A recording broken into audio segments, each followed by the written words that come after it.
എല്ലാവർക്കും റെസിപ്പീസിലൊരു master piece item ഉണ്ടാവും അല്ലേ? എൻ്റെ മാസ്റ്റർ പീസ് ഐറ്റം ഈ ഒരു സംഭവമാണ് കേട്ടോ. അപ്പോൾ ഇന്ന് നല്ല ഹോട്ടലിലൊക്കെ കിട്ടുന്ന അതേ ടേസ്റ്റിലുള്ള റെസ്റ്റോറൻറ്റ് സ്റ്റൈൽ ചിക്കൻ കൊണ്ടാട്ടം നമുക്ക് വീട്ടിലുണ്ടാക്കാം കേട്ടോ. ഒരുപാട് ഇൻഗ്രീഡിയൻസ് ഒന്നും ആവശ്യമില്ല.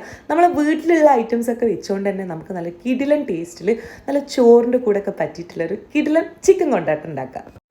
ഈ ഒരു ഐറ്റം ഫുഡ് അധികം ആൾക്കാരും കഴിച്ചിട്ടുണ്ടാവുക ബീഫ് ആയിട്ടേക്കില്ലേ. ബീഫ് കൊണ്ടായിട്ടാണ് നമ്മൾ എപ്പോഴും ട്രൈ ചെയ്യാറുള്ളത്. അപ്പോൾ ചിക്കൻ കൊണ്ട് നിങ്ങൾ ഇതുവരെ ഇത് ട്രൈ ചെയ്ത് നോക്കിയിട്ടില്ലെങ്കിൽ നിങ്ങൾ വൈകിപ്പോയി എന്നാണ് കേട്ടോ അർത്ഥം. ചിലപ്പോൾ എല്ലാവരും ട്രൈ ചെയ്ത് നോക്കി കഴിച്ചിട്ടൊക്കെ ഉണ്ടാവും. പക്ഷേ കഴിക്കാത്ത ആൾക്കാർ എന്തായാലും ഈ ഒരു റെസിപ്പി നോക്കിയിട്ട് എന്തായാലും ട്രൈ ചെയ്ത് നോക്കിക്കോളൂ കേട്ടോ.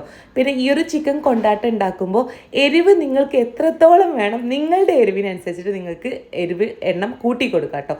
ഞാനൊരു നോർമൽ എരിവേ ഇപ്പം തൽക്കാലം ഇതിൽ ചേർക്കുന്നുള്ളൂ.